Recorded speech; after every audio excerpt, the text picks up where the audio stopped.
Bonjour à tous, bonjour à toutes et bienvenue dans Do It Yourself.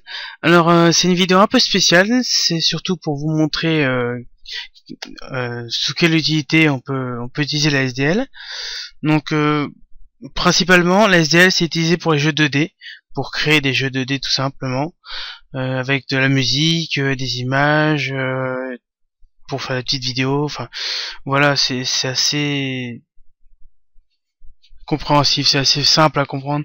On peut l'utiliser pour des jeux 3D, mais je n'ai pas utilisé cette partie, je l'ai pas abordé. Donc pour vous montrer ce qu'on peut faire, tout simplement, par exemple, on peut faire un menu de jeu tout basique, donc je vais le lancer. C'est quelque chose que j'ai fait pour moi-même, hein.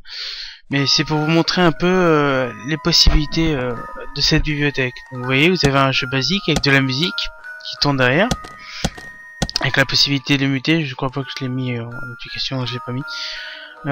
Donc voilà, menu basique, et les contrôles, les couleurs ne sont pas forcément bien réglées, voilà. Et si on veut quitter, ça quitte. Donc voilà un menu tout basique.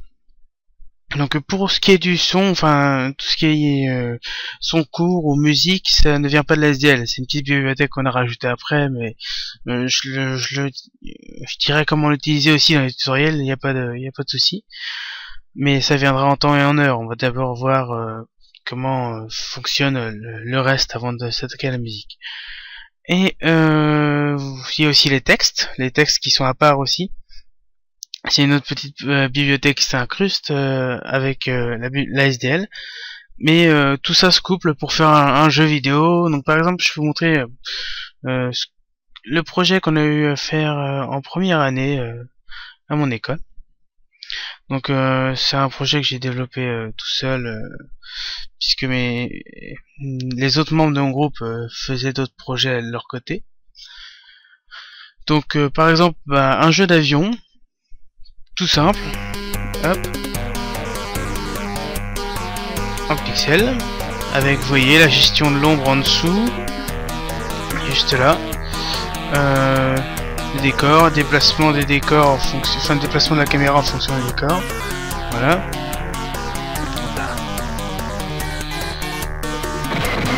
L'avion qui tire, le missile, la chaîne, un klaxon, et deux klaxons, et qui sont en aléatoire par exemple.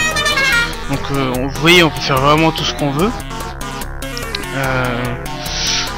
Pour l'instant, les ennemis n'avaient pas été rajoutés à ce moment-là, et ni les collisions, enfin il y a encore plein de choses à rajouter.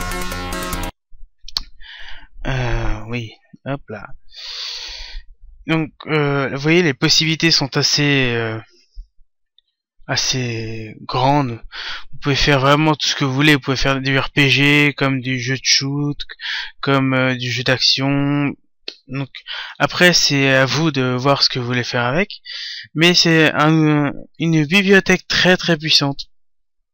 Donc pour ceux qui se demandaient à quoi ça sert la SDL et surtout pourquoi on allait voir spécifiquement la SDL, c'est quand même une bibliothèque qui est beaucoup utilisée et qui est utilisée aussi pour des grands jeux 2D.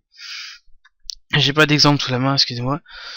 Mais après, c'est selon votre imagination et votre motivation. Parce que faire un jeu comme ça tout seul, c'est pas évident, ou alors même en équipe, hein, c'est pas forcément le plus simple. Mais avec des tutoriels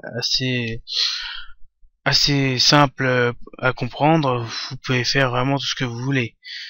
Donc après, la seule limite, c'est votre imagination, votre motivation, pardon. Donc voilà, une petite vidéo où on voit rien de spécial, juste l'utilité de cette bibliothèque.